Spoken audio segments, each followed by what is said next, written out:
네, 여러분 안녕하십니까. 앞으로 여러분하고 약 10여 주에 걸쳐서 죽음학을 같이 공부할 최준식입니다. 이번 그 강의를 시작하기 전에 이 강의를 하게 된 배경을 잠깐 좀 말씀을 드렸으면 좋겠습니다. 제가 작년은 2021년입니다.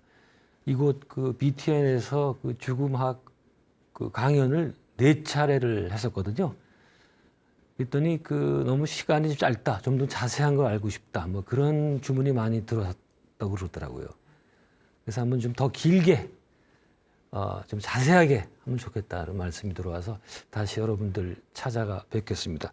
그 강의 시작하기 전에 제가 어떤 사람인지 잠깐 소개를 하고 강의를 시작하도록 하겠습니다. 저는 그 현재는 지금 이화여대 명예교수로 있습니다. 작년에 2021년에 은퇴를 하고 명예교수로 있고, 저는 역사 학부 때는 한국사를 전공을 했어요. 그리고서는 제가 이거 참 사실 이런 방송으로 처음 드리는 얘기인데, 그 성문 스님이라고 어디 계실 거예요. 그분하고 젊은 그 도반들끼리 뜻을 크게 세워서 승가대학을 세웠거든요. 지금 동서문동에 있는 보현사라는 그 절이, 조그만 절이 있어요. 거기서 방 2칸 빌려가지고 시작한 겁니다, 그게. 네. 한 칸은 조그만 교무실 있고, 한 칸은 교실 있고, 뭐 그렇게 시작을 했어요. 제가 거길 처음에 다녔고, 그때 참 기라상 같은 스님들 그 많은 가르침을 받았었습니다. 뭐 관흥 스님, 뭐 워른 스님, 각성 스님, 저도 기억이 많이 나는데 그때 많이 배웠던 기억이 납니다. 근데 그게 이제 발전해서 지금 김포에 있는 그 중앙승가대학이 된 거예요. 제가 1기입니다, 1기. 전부 제 후배들이에요, 지금 나오는 사람들. 네. 그러다가 이제 미국 유학을 하는 바람에 제가 졸업은 못하고, 이제 거기 중퇴같이 됐습니다. 그리고 미국 유학을 가서 종교학으로 박사학위를 했고, 그 다음에 1992년부터는 이화여대 한국학과에서 한 30년 정도 근무를 했고, 주로 그때는 이제 그 한국 문화, 또 한국 종교 이런 강의를 많이 했었습니다. 그러다가 2005년인가에 한국 죽음학회라는 그때는 정말 센세이셔널 했었어요. 그런 학회를 만든다고 그러니까 제가 태어나서 언론에 그렇게 많이 노출된 적이 처음이었었는데, 근데 그러더라고요. 연구할 게 그렇게 없느냐, 뭐 죽음까지 연구하느냐, 막 이렇게 그런 이 반응을 많이 얻었었습니다. 창립을 해서 지금까지 죽음학을 공부해 오고 있습니다. 그 정도 됐고, 제가 이제 이번 강의를 설명을 드리면, 이게 상당히 내용 소개가 제가 그렇게 잡았어요. 뭐 좀 영어를 써서 미안합니다만, all that 죽음에 대한 거의 모든 것을 한번 다뤄보자. well-ending, well-being, 거기에 대해서 가이드라인을 좀 제시하면 좋겠다. 그런 생각을 했는데, 제가 이제 미국 유학을 81년에 미국 유학 이제 종교학과에 갔거든요. 근데 그때 학부를 보니까 학부에서 이미 죽음학 코스를 개설했는데, 재밌게도 강의 제목이 이렇게 되면 휴먼, 뭐 이건 다 아시겠고, 휴먼 데스 앤 다잉이에요. 여기다 쓰니까 이상하시죠? 제가 여기를 좀 써야 됩니다, 조금 있다가. 근데 이게 재미난 거는, 죽음이면 됐으면 됐지 왜 다잉이 들어가느냐, 다잉. 이게 뭐냐 도대체. 그때 이해가 안 됐었어요. 근데 죽음학을 공부해 보니까 이게 들어가야 됩니다. 인간의 죽음과 죽어감, 이렇게 해야지 전체 죽음의 과정이 다 포함이 됩니다. 제가 이걸 더 쉽게 설명하기 위해서 나중에 다시 이제 좀 자세하게 설명하겠습니다만, 이걸 좀 그림으로 그려보면 이렇게 됩니다. 자, 이게 인간 일생에서 이 정도가 이게 생물학적인 육체적인 죽음이에요. 근데 죽음학은 이것만 다루는 게 아니라 어서부터 다룬다. 적어도 우리는 어떤 분기점이 있는 거 아니, 이 말기 질환 상태가 됩니다. 말기 질환, 요 상태.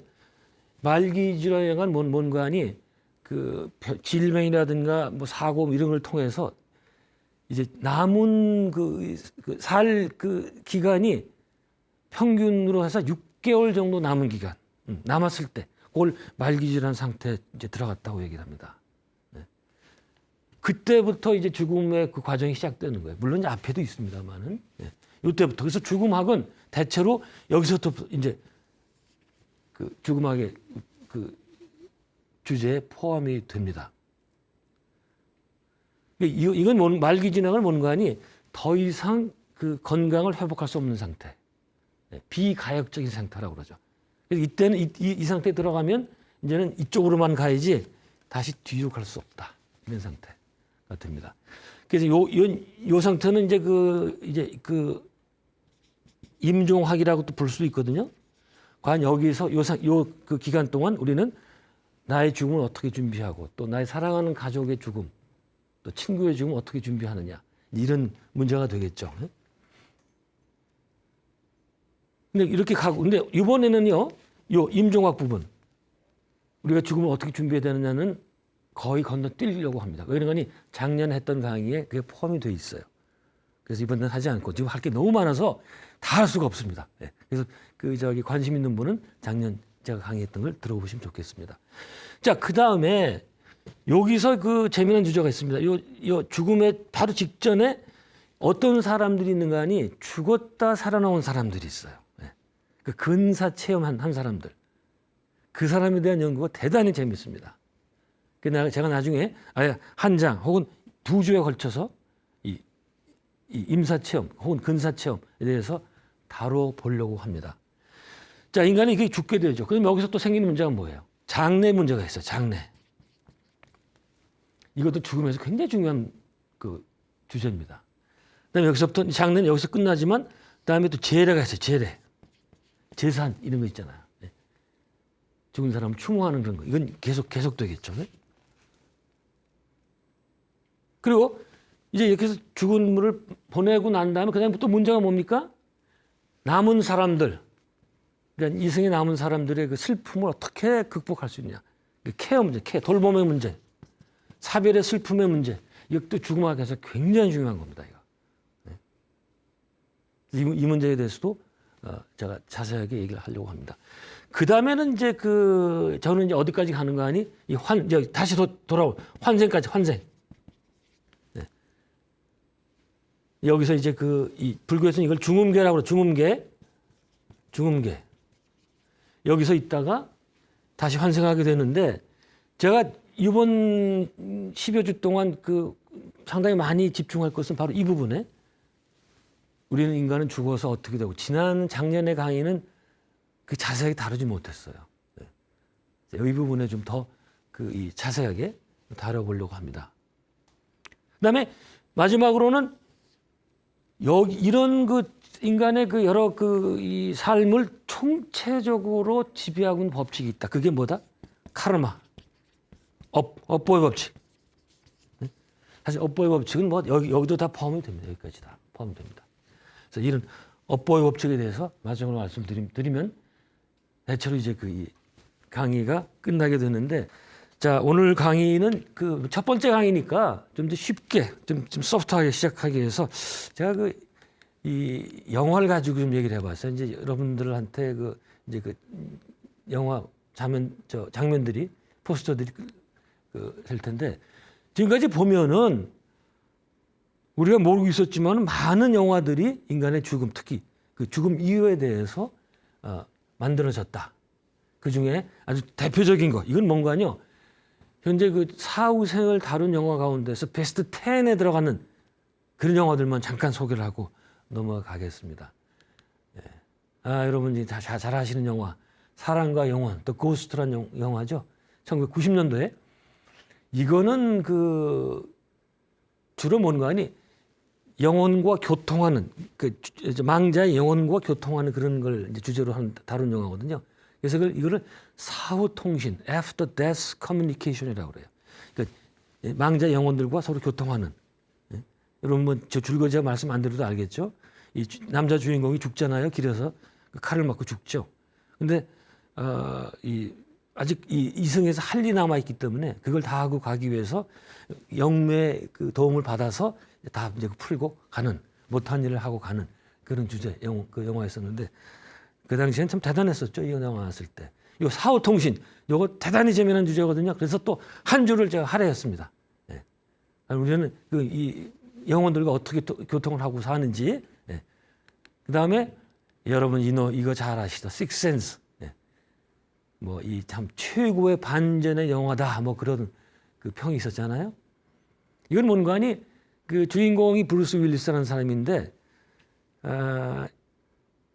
주제가 뭔가 하니 이 영혼이 자기가 이제 영혼이 된 거예요. 육신을 벗고 이제 죽었다 이거죠.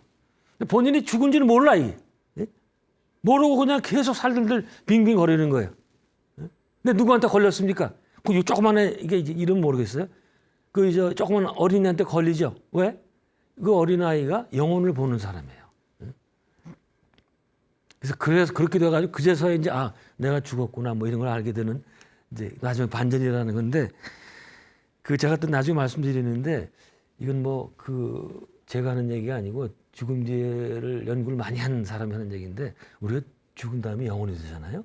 그럼 자기가 죽었는지 모르는 영혼들이 많대요. 뜻밖에도 많대요. 그러니까 그런 사람이 많으니까 오죽하면 이런 영화가 나오겠냐 이거예요. 이런 주제의 영화가 참 많습니다. 제가 비슷한 영화로서 그 태국 영화 까르마라는 영화가 있어요. 그것도 아주 비슷한 주제입니다. 굉장히 재밌게 봤는데 그 외에도 많이 있습니다. 여러분 안 보신 분들은 이거 식스센스까지 보셨을 거예요. 이게 같은 주제인데요. 고스트 위스퍼러란 그 미국 드라마인데 2005년부터 10년까지 했던 이건 한국에서도 그 케이블 TV에서 해줬었습니다. 이건 뭔가 하니 영혼을 볼 수 있는 그 영매 얘기예요. 여기는 그 여자 주인공이 저기 아주 예쁘게 나오잖아요. 근데 실제 모습은 그 나이가 많이 든 그 메리 윙콥스키라는 녀석인데 이제 그분은 이제 영혼을 보기 때문에 이렇더라고요. 이제 어떤 사고를 당해서 영혼이 죽으면 그 사람이 죽으면 그 영혼이 거기서 안 떠나요. 근데 이 영매는 그 영혼과 얘기를 할 수가 있으니까 얘기를 하거든요. 보면 다 뭔가 이승에 아직 풀지 못한 숙제가 있어요. 그거를 이제 그 영혼한테 듣고서 그 영혼의 가족한테 가서 얘기를 해주거든요. 그럼 처음에는 무슨 이 귀신 씨나라 까먹는 소리 하느냐, 우리 아이가 죽었는데 무슨 뭐 영혼이 돼서 얘기를 하고 그러냐. 막 문전 박대를 당하다 나중에는 다 얘기가 잘 돼서 이제 다 풀고 영혼은 영계로 가고 그런 얘기가 나오거든요. 그게 이제 굳이 얘기하면 지방령이라고 그래요. 그런 영혼을 지방령. 응? 땅지자다 이게 바운드. 그래서 영어로는 어스바운드라고 하거든요. 자기가 죽은 줄 모르고 이 땅에 묶여 있는 그냥 그런 영혼들 그게 많다고 그래요. 응? 그게 자 그런 영화가 있었고 참 재미난 영화가 많은데 2002년에 The Others 이거 참 근데 제가 지금 이렇게 영화를 보여드리잖아요. 근데 이 문제가 저 같은 사람하고 같이 봐야 돼요. 안 그러면은 그 영화에 나오는 자막의 대사가 제가 보니까 굉장히 그 연구를 많이 하고 써놨더라고요. 근데 보통 모르면 그냥 지나칩니다. 그래서 이 영화도 그냥 공포스럽기만 하고 디아드스도 예?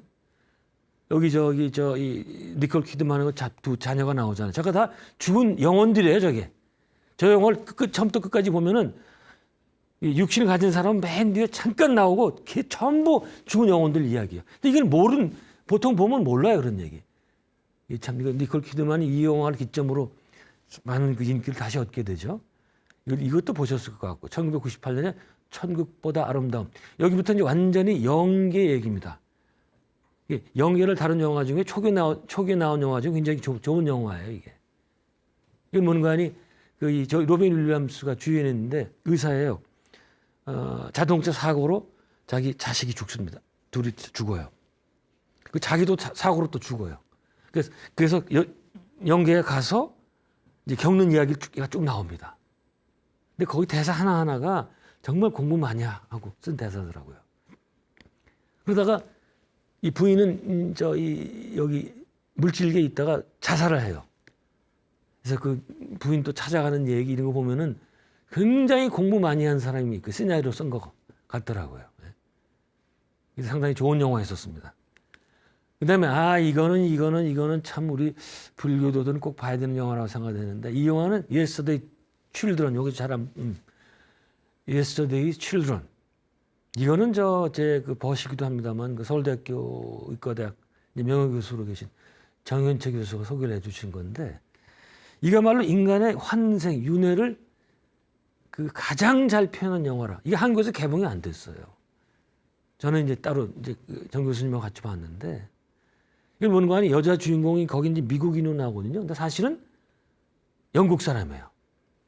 근데 이 여자가 계속 생시에도 뭐 꿈에도 자꾸 모르는 그 도시가 생각이 나고 그 이제 자꾸 영상이 뜨는 거예요. 그래서 그걸 그림으로 그리고 이랬거든요. 그래서 제가 어쩌어째 맞춰봤더니 그게 아일랜드에 있는 어떤 도시예요. 그러니까 그 전생의 아일랜드 그 도시에 살았던 거예요. 그게 얼마나 그 극적 인간이 그 도시에 가서 바로 직전생이에요. 거기에 가서 이 자기 전생의 자식들, 이 주인공은 40대인데 자식들은 60대, 70대예요. 만나서 이제 진짜 만나요. 이게 실화입니다. 실화. 이게 저기 소설로 나왔던 걸 영화로 만든 거거든요. 그래서 이런 영화 이제 나오면 인간이 제가 환생하고 뭐 이런 얘기하면 무슨 저기 뭐 귀신 씨나라 까먹은 소리 하냐 그러는데 좀 이미 서양에서는 이걸 가지고 이런 영화도 만든단 말이에요. 이런 체험을 가지고 말이죠. 우리 많이 드셨어요. 이거 강추입니다. 자, 그다음 마지막으로 이거는 브라질에서 만든 영화거든요. 이 브라질에 그 치코라는 굉장히 유능한 영매가 있었어요. 제가 나중에 다다음님과 강의 때 한번 잠깐 말씀을 드릴 겁니다. 이 영매가 그 한 영혼으로부터 그쪽 소식, 영계의 소식을 듣고 적어서 책으로 냈습니다. 그걸 가지고 영화를 만든 거예요. 아스트라 시티. 그다음에 밑에 이 원형 도시 같은 게 보이죠? 저게 바로 영계에 있는 도시들. 네. 그런 건데 제가 쭉 이제 저거는 또 브라질에서 만든 영화이기 때문에 저거 포르투갈어예요. 그 밑에 영어 자막이 나오죠. 그래서 보기는 쉽지는 않습니다. 그게. 네. 쭉 보니까 굉장히 정확한 연계에 이게 정확하다는 게 뭐는 거예요? 제가 책에서 공부했던 것과 거의 비슷한 얘기를 하더라고요. 이 영화에서도. 그래서 강추인데 아마 저 CD를 저만 갖고 있지 않나 그렇게 생각이 듭니다. 저는 이제 직접 미국에서 구입을 했는데 이런 영화들 여러분들 이제 좀 시간이 날 때가 되면 이런 좋은 영화들 보시고 제가 강의 몇 번 듣는 것보다 이런 영화 한 편 보는 게 훨씬 더 아마 여러분께 도움이 될 겁니다. 근데 한국도 얘기를 안 하면 안 되겠죠. 한국도 뭐 많은 영화가 있었는데 이 영화 신과 함께 1000만 관객을 동원했던 대단한 영화였죠. 뭐 대만 같은 데서도 인기가 좋았다고 그러고. 근데 이 영화를 보니까 뭔가 하니 저는 동의를 할 수 없는 부분이 많이 있었어요. 이건 뭔가 하니 기본적으로 불교가 그 가르쳤던 영계관, 중음계에다가 그게 중국에 가서 중국의 도교, 중국의 민간 신앙과 섞여서 그게 한국에 들어와서 또 한국의 우리 샤머니즘, 무속과 섞여가지고 그걸 가지고 영화를 만든 거예요. 그러니까 그래서 저는 허구다, 픽션이지 저거 그대로 받아들이면 안 되겠다. 조금 걱정이 됩니다. 왜 그런가 하니 저희 보면은 7번 심판을 받잖아요. 그 주인공들이. 그래서 제가 볼 때마다 아니 사는데 여기서 얼마나 힘들게 살았는데 죽어서 또 심판을 받아요. 힘들게? 제가 공부해 바로는 그런 거는 일절 없습니다. 그리고 마지막에 어떻게 됩니까? 이걸 제가 이제 강의할 때마다 물어보거든요. 청중들한테. 아는 사람들이 없어요. 영화는 다 봤대. 근데 끝이 뭔지 모르는데 여보세요. 이게 보나 마나지 그럼. 마지막에 이 판사가 재판을 하는데 환생을 명하죠. 다시 내려가라 이거예요. 제일 좋은 게 이 생에 사는 거예요. 그게 바로 한국 사람들의 현세 중심주의. 이것도 또 나중에 한 주에 걸쳐서 또 설명을 해드릴 거예요. 우리가 얼마나 현세 중심적으로 살고 있나. 그 말씀 드리고. 드라마도 많이 있었죠. 최근에 나왔던 넷플릭스 그 지옥 드라마. 지옥도 참 저거 나왔을 때 제가 굉장히 고민을 많이 했어요. 저거 그대로 받아들이면 안 되는데 갑자기 나타나가지고 당신 언제 죽어? 응? 뭐 이런 예언을 한 다음에 근데 죽을 때가 되면 아무리 피해도 그냥 이런 저승사자 뭐예요 이게 무슨 뭐야 어벤져스 같은 애들이 나타나서 그냥 막 잡아가고 태우고 막 이러잖아요. 절대 그런 거 없습니다. 절대. 저거 왜 저런 걸 만들어가지고 공포감을 조장하는지 모르겠어요. 예? 걱정 마시고 어떻든 저런 영화도 있었고 최근 드라마에도 죽음, 환생, 뭐 귀신, 불멸 이런 것들 굉장히 많이 나오더라고요. 물론 빅히트는 도깨비죠. 예, 거기 이제 공유와 김고은이 이제 나오는 얘기. 또 뭐 올해는 뭐 불가사리란 그 환생과 귀신을 주제로 하는 드라마도 있었고 또 2020년에는 하이 바이 마마 김태희 주연인데 뭐 죽었다가 다시 살아나서 뭐 환생해가지고 뭐 귀신을 보고 어쩌고 뭐 그런 얘기 이건 그렇게 크게 유행 못했다 그런 것 같기도 하고. 예. 그다음에 2022년에는 김희선 주연의 뭐 내일이란 김희선이 이제 뭐 죽어서 다시 태어나서 무슨 저승사자가 되고 뭐 영혼도 보고 뭐 이 사람도 보고 그런다 그러는데 대체적으로는요 제가 한국의 이 죽음 관계 드라마를 보면은 영화를 보면은 깊은 맛은 없어요. 아까 제가 소개했던 그 미국이나 다른 서양 드라마나 영화에 비해서 공부를 그렇게 많이 안 했다는 얘기예요. 또 우리가 공부 아직 이 학문의 연구 성과가 축적이 많이 되지 않아서 그렇게 생각이 듭니다. 근데 앞으로는 이제 좋은 영화가 나오게 그런 생각이 됩니다. 자, 이거 빼먹었구나. 아까 그 사후 통신 얘기를 했는데 그 크리스마스 캐롤 아시잖아요. 그 스크루지 영감 얘기. 거기 이제 스크루지 영감이 자고 있는데 그 죽은 동업자가 그 영혼으로 나타나죠. 그러면서 이제 대화를 하는데 그게 바로 사후 통신의 얘기. 햄릿도 마찬가지예요. 어떻게 됩니까? 햄릿이 있는데 죽은 아버지가 영이 나타나서 자기가 어떻게 죽었느냐, 자기가 여기 자기 남동생이 날 죽였다 그런 얘기 하는 거. 사실 이런 것들이 모두 죽음과 관계된. 그러니까 이렇게 셀 수 없이 많은 드라마들이 지금까지 만들어졌다 그 얘기입니다. 여기까지는 대체로 이제 서론을 제가 말씀을 다 드린 것 같고 이제 조금 이제 본론적인 문제로 그 말씀을 드리겠습니다. 자, 죽음을 왜 공부해야 되나? 결국은 뭐 잘 살기 위해서죠. 우리가 죽음과 삶은 동전의 양면과 같기 때문에 한쪽만 봐서는 안 되겠다. 우리가 지금 잘 살려면 죽음을 알아야 되고 잘 죽으려면 지금 잘 살아야 되고 이렇게 됩니다. 이걸 아마 지금 보시면은 잘 모르겠다 그러실 분도 있을 텐데 이번 쭉 제 강의를 들어보시면은 아마 나중에는 동의를 하게 될 겁니다.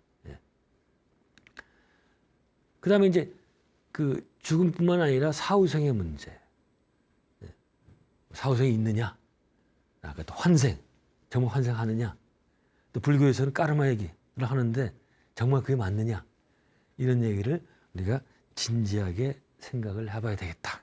그래야 전체적으로 그래야 이 전체 삶이 완성이 되는 거예요. 만일에 여기 죽는 거 다 끝난다. 그러면 우리 삶이라는 게 별 의미가 없어요. 그렇지 않아요? 죽어서 다 꽝인데 뭐 지금 열심히 살 필요가 뭐가 있어요? 뭐 그래도 열심히 살겠다는 사람도 있긴 있는데 뭐 그렇게 사신 데는 할 수 없고 그거는 저라면 만일 죽은 뒤에 아무것도 없다. 그러면 저 안 삽니다. 바로 가죠. 뭐 힘든 세상을 삽니까? 근데 살아야 될 이유가 충분히 있습니다. 이것도 강의를 들어보시면 다 알게 됩니다. 너무 좀 이 꼬드기는 것 같은 발음을 뭡니까 물건 파는 것처럼 홈 쇼핑하는 것처럼 너무 그러는 것 같은데. 법화경에도 나오잖아요. 이 버닝 삼계 화택 아시죠? 이 삼계가 불타는 집이에요. 버닝 하우스야. 근데 우리 중생들은 그 안에서 뭐 장난하고 있어요. 집이 불을 나는데 불보살들이 밖에서 큰 수레 작은 수레 놓고 야 나오면 태워줄게 나와 이러는 걸 그 이해가 됩니다. 그래서 제가 죽음학 얘기를 하는데 사실은 틀린 용어예요. 죽음학이 아니고 사실은 사생학 혹은 생사학이라고 사생학 혹은 생사학 이렇게 얘기된다. 왜? 우리가 하나만 갖고 얘기할 수가 없다고 해요. 둘은 같이 얘기해야 되는데 근데 이 표현을 안 쓰는 이유가 사생 그러면 뭐 사회생활 같잖아요, 또 이게. 예? 생사 그러면 또 생사탕 같아. 이래가지고 안 써요. 그러나 이제 한자 문화권이 대만 이런 데서는 생사 그 말 계속 씁니다. 사실은 저게 더 정확한 용어다. 네, 그겁니다. 자, 이제 우리가 이제 죽음을 얘기할 때 왜 인간은 죽음을 얘기를 하느냐? 간단합니다. 동물 가운데서 인간만이 죽음을 안다 이거예요. 그게 바로 동물과 인간의 차이다. 네? 그건 이제 왜 그러냐?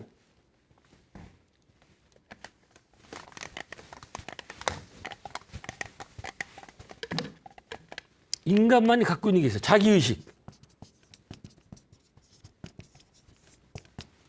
self consciousness. 자기의식입니다. 그게 뭔가니 인간만이 자기가 존재한다는 것을 안다. 인간만이 자기를 객관화시킬 수 있어요. 그렇기 때문에 우리 인간만이 생각을 하는 겁니다. 이거 갖고 제가 사실은 한 학기 동안 설명할 수 있어요. 네. 어쨌든 인간만이 자기가 존재한다는 것을 알기 때문에 반대 개념, 인간은 내가 죽는다는 사실을 알게 된다. 이거예요. 그래서 죽음이 인간에게 굉장히 중요하게 들어오는 겁니다. 이거는 인간은 그 자기를 대상화시키기 때문에 이게 이제 어려운 얘기하면 이원론에 빠지는 거거든. 이원론의 매트릭스에 갇혀서 하는 거예요. 왜 이제 절에 가면은 사천왕문 다음에 무슨 문이에요? 불의문이죠. 불의문. 이게 저거예요. 응? 불의. 이원론을 넘어선 그런 단계. 자, 그래서 우리는 인간만이 자기 자신을 대상으로 볼 수 있기 때문에 뭘 할 수 있다? 자살할 수 있는 거예요. 자살. 네? 동물 가운데서 자살할 수 있는 동물은 인간밖에 없다. 그럼 또 이제 금방 그 고래도 자살하지 않소? 막 그 해변에 나와서 막 죽고 이러지 않냐 이거예요. 그거는 자살이 아니고 그 고래에 이제 때려 죽잖아요. 그 때려 죽는 자체가 그게 자살이 아니에요. 만일 정말 고래가 자의식이 있어가지고 이거 사는 게 이 물속에 세월이 너무 싫다 나는. 인간들 밖에 잘 사는데 우리 나는 싫다. 나 죽겠다. 그러면 저 물속에 가서 혼자 죽지 뭐 나와서 죽습니까? 이렇게 또 여럿이 왜 같이 나와 죽어요? 왜? 이건 뭔가 회로가 잘못됐어 이게 이 고래 중에 그 리더 회로가 그 사람 같이 나와서 잘못돼가 죽은 걸 거예요. 그러니까 인간만이 죽음을 알기 때문에 장례도 치를 수 있는 거예요. 장례. 여러분 어떤 아무리 침팬지가 머리가 좋고 그래도 돌고래가 머리가 좋아도 장례 치는 거 보셨어요? 침팬지가 자기 자식 죽었다 아이고 이러는 거 보셨어요? 그러니까 인간은 다르다. 이건 굉장히 재미난 예가 많은데 네안데르탈인의 그 죽은 화석이 발견이 됐는데 어린 나이였던 것 같아요. 근데 그 뼈가 있었고 그 뼈를 중심으로 해서 꽃가루를 뿌린 것처럼 이런 게 있다는 거예요. 있었대요 그런 게. 그래서 아마 학자들은 추측이 여기서 무슨 그 의뢰를 했구나 말이야. 의뢰. 죽은 다음에 인간만이 그걸 하겠다. 뭐 거기만 하냐? 우리도 있어요. 예. 저 충북 청원군 지금 청주시로 간다 그렇죠? 흥수아이라는 게 있었죠. 거기서 건축 현장에서 이제 어떤 아이의 그 유골이 발견됐거든요. 그게 뭐 구석기다 신석기다 말이 많은데 뭐 그건 차치하고 그 아이의 유골이 발견됐는데 거기서도 꽃가루가 발견이 됐어요. 이게 아마 얼어서 죽기 때문에 그 애도하는 나머지 거기다가 꽃가루를 넣고 나름대로의 장례를 치렀을 것이다. 이거를 추측할 수가 있는 겁니다. 그래서 바로 인간만이 이런 장례도 할 수 있고 이제 그게 크게 얘기하면 바로 문화입니다. 문화. 인간만이 문화를 갖고 있고 가치나 미를 생각을 한다. 우리 인간은 집 하나 질 때도 이번에 이렇게 짓고 저렇게 짓고 뭐 여러 가지 뭐 가치 미를 생각을 하잖아요. 근데 이 까마귀가 집을 질 때 뭐 그런 생각을 합니까? 몇만 년 전에도 지금도 똑같은 집을 짓죠. 예. 자기 의식이 없기 때문에 그렇게 됩니다. 예. 그래서 일단 우리가 이제 그 인간만이 죽음을 알기 때문에 일단은 그 인간에게 그 궁극적인 문제는 죽음이겠다. 예. 그리고 이 죽음의 극복의 일환으로 생겨난 게 종교다. 자관 우리가 죽음을 통해서 이런 식으로 삶을 바라봐야 삶의 궁극적인 의미를 찾을 수 있다. 그런 얘기예요. 뭐 간단히 얘기해서. 그런데 이런 죽음에 관해서 자, 이제 인간의 이제 실존은 그렇다 치고 우리의 생각은 자세는 어떨까? 잠깐 보기로 합니다. 제가 이제 제 친구 예를 많이 드는데 작년에도 얘기를 했던 겁니다. 이제 우연한 기회 길에서 진짜 굉장히 오래간만에 고등학교 동창을 만났어요. 그래서 야 뭐 해? 그랬더니 음반을 만든대요. 음반. 그 친구는 외모고시도 합격한 친구인데 또 그런 걸 하더라고요. 외교도 그만두고. 아 그래서 제가 그래? 그러면 나하고 내가 너 돈 벌게 해줄게. 그렇게 했더니 귀가 이만해져가지고 어떻게 하면 되냐 그래요. 그래서 야 나하고 죽음 음악을 만들어서 팔아보자. 그랬거든요. 그 얘기는 뭔가 하니 우리 사람은 이제 거의 이제 말기질한 상태 여기 죽음 근처에 가게 되면은 뭐 거의 뭐 반 코마 상태로 들어가거든요. 저희 부친도 선친도 한 몇 개월을 반 코마 상태에 있다 돌아가셨는데 이제 가면 전혀 모르죠. 뭐가 왔는지 어떤지 아무것도 모르는데 그래도 귀는 뚫려 있단 말이죠. 물론 만져도 알긴 아는데 귀는 뚫려 있어서 그 얘기하는 거 듣고 있고 반응을 못하지만 이럴 때 과연 그분한테 그런 분들한테 가장 위안이 될 게 뭐냐? 음악이다 이거예요. 그래서 그분들이 좋아할 만한 음악들을 CD에서 팔면은 모든 집안이 다 살 거 아니냐? 지금 떼돈 버는 거다. 근데 여기서 어떤 음악이 좋을까요? 이게 이제 우리가 여러분 생각해 보세요. 내가 이제 정말 이승을 이제 떠나려고 하는데 그때 가장 도움이 되는 음악. 제가 생각해 봤더니 어릴 때 듣던 음악이 가장 좋더라고요. 어릴 때 동요 같은 거. 물론 뭐 불경 연불하는 것도 좋습니다만은. 그래서 그 얘기 그 친구한테 하니까 갑자기 허례라는 거예요. 재수없다. 죽음 얘기하지 말라 이거야. 회피 외면이에요. 그 제가 내가 너 돈 벌게 해주겠다는데 갑자기 화를 내냐 자식아. 넌 안 죽냐 임마? 이랬던 거예요. 그랬더니 그럼 그때 생각하자. 또 이래요. 회피 외면. 왜요? 두렵거든 두려워요. 막연한 공포감이 있는 거예요. 요 죽음에 대한 막연한 공포감 제가 다음 시간에 자세하게 좀 보려고 합니다. 우린 그러니까 죽음에 대해서 두렵게 생각하는 게 회피하고 싶고 그래서 제가 항상 드는 예가 제가 이런 예를 가지고 일반 방송, 케이블 방송도 못 나가요. 얘기 못 해요. 아직도 그렇습니다. 뭐 지상파는 그건 뭐 언감생심이고 그렇게 두려워해요. 한국 사람들이. 그래서 이렇게 된 그 배경에 대해서도 나중에 다시 말씀을 드릴 텐데요. 그러나 이렇게 죽음에 대해서 배우려 하지 않고 끝까지 죽음에 대해서 그 생각을 회피한다면 앞으로 우리 삶이 어떻게 되겠냐 이거예요. 죽음에 대한 공부는 때가 없어요. 이름은 이럴수록 좋겠죠. 왜? 좀 말하기는 그렇지만 나도 언제 갈지 모르죠. 뿐만이 아니고 자신의 죽음뿐만이 아니고 내가 사랑하는 사람들, 가족들, 친지들, 친구들 이런 사람들이 언제 어떻게 갈지 모르거든요. 그러다 제가 나중에 이제 자세하게 말씀을 드릴 건데 이제 요즘에 또 뭐가 붙어 있는가 또 이 반려동물의 죽음이 또 이게 또 간단치 않아요. 이제 그것까지 공부를 해야 돼요. 사실은 제가 이제 죽음학 공부할 때 미국 책을 보니까 거기는 반려동물에 대한 죽음의 대처, 특히 이제 어른들이야 좀 괜찮지만 아이들은 자기가 좋아하던 개나 고양이가 죽었을 때 그 충격이 굉장하다고 그러잖아요. 그때 어떻게 하면 좋을까? 그것도 연구를 하더라고요. 근데 아직 한국은 그 사람이 죽는 것도 연구를 많이 안 했으니까 좀 시간이 더 걸릴 것 같아요. 그래서 사실은요, 이 죽음학에서는 가장 중요한 게 죽음 교육입니다. 죽음 교육. 왜요? 말씀드린 대로 언제 나의 죽음 또 사랑하는 사람의 죽음 언제 어떻게 올지 모릅니다. 우리는 그냥 다 괜찮겠죠 하지만 정말 어떻게 될지 몰라요. 제가 그 말씀 안 드렸어. 제가 81년도에 이제 유학 갔다 오랬잖아요. 그 대학에 제가 갔던 대학에 학부에서 죽음학 코스, on human death and dying 이런 과목이 인기가 있어가지고 분반이 돼서 가르치더라고요. 81년도에 제 친구들 미국 동료들이 걔들이 나와서 이제 강사로 가르치고 그랬는데, 근데 거기는 아직 그런데 40년이 지났잖아요.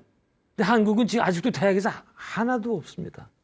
왜 교양 과목에서 죽음학에 대한 그 강의를 하는 대학이 그저 조금 의과대학, 예과대학, 의예과야 예과대학에서 한 학기 정도 살짝 공부하는 정도? 네? 그밖에 없어요. 그래서 저는 죽음학의 관계에 대해서는 한국은 아직도 갈 길이 너무 멀다. 그리고 제가 이제 친하게 지내는 이제 이런 분야에 관심 있는 의사들 이제 얘기를 들어보면 그들도 통탄을 하는 거예요. 인간의 죽음을 가장 가까이 보는 사람들이 의사 아닙니까? 그 의사야말로 죽음학 공부를 해야 되는데 전혀 안 가르치거든요. 본과에서. 이래가지고 과연 우리가 그 존엄한 죽음을 맞이할 수 있을까? 이런 죽음학 교육 이것들 앞으로 다 생각을 해봐야겠습니다. 자, 지금까지 우리가 아까 그 얘기 했잖아요. 왜 우리는 죽음을 외면하고 부정하고 두려워하는 걸까? 그 말씀 잠깐 드렸죠. 이유가 있죠. 왜? 죽음은 뭡니까? 우리 인간이 갖고 있는 공포 가운데서 가장 큰 공포예요. 가장 큰 공포. 이것보다 더 큰 공포는 없습니다. 죽음의 공포가 왜 크냐? 제가 몇 가지로 설명을 할 수가 있어요. 첫 번째, 이게 제일 큰 공포인데 내가 더 이상 존재하지 않을 거라는 공포. 이거는 그러니까 내가 내 죽음이 불과 이제 몇 분 안 남았어요. 그걸 알았을 때 그 공포. 우리는 그런 걸 아직 겪어보지 않았기 때문에 모르지만 많은 그 영화나 이런 데 보면 나오죠. 제가 대학 시절에 사부전선 이상 없다 레마르크 소설을 굉장히 감명 깊게 봤는데 거기 어떤 게 나오는 거 아니? 1차 세계대전 얘기예요. 2차 다른 것도 마찬가지겠습니다만 이제 신병들이 전선에 투입이 되면 어떻게 됩니까? 그냥 포탄이 날아가고 막 총이 막 울고 했잖아요. 그때 그 공포. 정말 전쟁 영화를 못 보겠어요. 그 영화나 그 다큐를 보면은 저때 그 병사들이 얼마나 무서웠을까. 그러니까 거기 이제 어떻게 묘사가 나오는 거 아니? 신병들의 병이 있다는 거예요. 어떤 병이냐? 너무 무서워서 그냥 뛰쳐나간대요. 뛰쳐나가. 이 참호 안에 있을 수가 없는 거예요. 그 나가면 어떻게 돼요? 팍 이 대포 맞아가지고 다 이렇게 서서 뒤에 이 돌이 있으면 거기서 그냥 그 잔해가 피가 흘러내리고 말이죠. 그런 얘기를 굉장히 리얼하게 묘사를 해놨더라고요. 제가 그걸 읽은 지가 40년이 넘는데 그래서 잊지를 못해요. 그런 장면들을. 그래가지고 그런 전쟁이 있으면 꼭 그런 신병들을 상담해주는 목사든지 의사들이 있다고 그러는데 한국은 모르겠어요. 한국도 제가 많이 들어봤습니다. 이북에서 공비들이 내려왔을 때 여기도 신병들이 나가잖아요. 이제 그러면은 공비들이 발 앞에 이제 텐트 치고 자고 있는데 못 잡는데요. 못 잡아. 무서워가지고. 결국 어떤 병사가 잡았는가 하니 월남 파병했던 갔다 왔던 그런 이제 베테랑들이 공비를 잡고 그렇게 무섭습니다. 전쟁 얘기 나와서 말씀인데 스필버그 감독의 라이언 일병 구하기라는 영화가 있었죠. 그 영화는 이제 전형적인 헐리우드 영화인데 그 영화는 어떤 면에서 칭송을 받는 거 아니 상륙 작전을 하면 이제 그러니까 모함에서 수록 양용차를 타고 상륙하러 가잖아요. 그러면서 그때부터 막 싸우는 30분 정도의 그걸 굉장히 리얼하게 만들었어요. 근데 전 주목하는 부분이 어떤 거냐. 이제 모함에서 내렸죠. 그래서 조그만 수륙 양용차 탔잖아요. 그럼 해안까지 한 2, 3분이면 간단 말이죠. 그 안에서 병사들은 내가 2, 3분 좀 난 죽는다 말이야. 독일군은 그게 엄청나게 쏟아지니까 저것들이 총알이 그때 막 그냥 질려가지고 막 그냥 오줌을 지리고 말이죠. 어떤 친구는 막 구역질을 하고 어떤 친구는 계속 성호만 긋고 말이죠. 이게 실제 그렇다는 말이죠. 그게 내가 존재하지 않을 거라는 그 공포. 이거는 저도 못 느껴봤지만 어떤 이제 간접적으로 충분히 그게 가능할 거라고 생각합니다. 그다음에 죽는 과정, 또 죽은 이후에 홀로 남을 거라는 공포. 우리가 이제 마지막에 이 상태에서 여기 임종 이 상태에서 제일 그 두 가지 고통을 호소하는데 하나는 고독, 그다음에 육체적인 고통. 이 고독, 나만 혼자 이렇게 가다가 그냥 되는 거 아닌가? 그다음에 죽은 뒤에도 나만 혼자 있는 거 아닌가? 이런 이 공포, 이것도 또 홀로 저승길 가는 거, 이것도 또 적지 않다고 합니다. 사랑하는 사람과의 이별. 내가 그저 우리 가족 하나 믿고 살았는데, 근데 저 가족을 떠나게 되는단 말이에요. 근데 이제 이 죽음은 뭡니까? 다시 만날 기약이 없어요. 그렇게 헤어지는 거 아닙니까? 우리가 이전에 이민 많이 갔잖아요. 이민 갈 때 보면은 그때도 얼마나 웁니까? 이제 가면 언제 오나 말이죠. 미국이나 저 남미 쪽 이민 가면 뭐 만나기 쉽지 않죠. 그러나 그래도 거기는 편지가 왕래가 되고 전화도 할 수 있고 또 다시 만날 수 있잖아요. 근데 이 마지막 이 저승길 갈 때는 이건 만날 기약이 없어요. 그러니까 또 이 공포가 대단합니다. 근데 마지막으로 사후생에 대한 무지. 사후생. 이 있는지 없는지 그것도 몰라요. 이 공부 이게 이번 제 강의를 들으면 이제 확신이 드실 건데 존재 여부 그게 있는지 없는지도 모르고 또 그게 어떤 곳인지도 모르고 이렇게 무지 속에서 가게 된 우리가요 공포 중에 하나 그게 있어요. 내가 모르는 대상이 있을 때 공포가 굉장히 큰 공포를 느낍니다. 우리는 어디 가든지 빨리 파악을 해서 자기 인식체계로 집어넣어야 되거든요. 근데 사후생은 뭐 아무것도 정보가 없는 거예요. 어떻게 될지 거기에 나는 없어지는 건지 뭐 이런 거. 이런 것들 큰 공포들이 있어서 이것들이 복합적으로 해서 우리 인간들이 이 죽음에 대해서 가장 큰 공포를 느끼게 됩니다. 뭐 오늘 이번 강의는 여기까지 하는데요. 근데 이런 죽음이 공포스러운데 이거를 전통 사회와 현대와 다음 시간에 그걸 비교해 볼 겁니다. 그게 뭔가니 현대로 올수록 더 죽음을 직면하기가 어려워지고 더 회피하고 그런 경향이 강해진다는 거예요. 그래서 우리가 그걸 좀 극복을 해야 되는데 그 점에 대해서 말씀을 드리도록 하겠습니다. 그럼 다음 시간에 또 뵙겠습니다. 고맙습니다.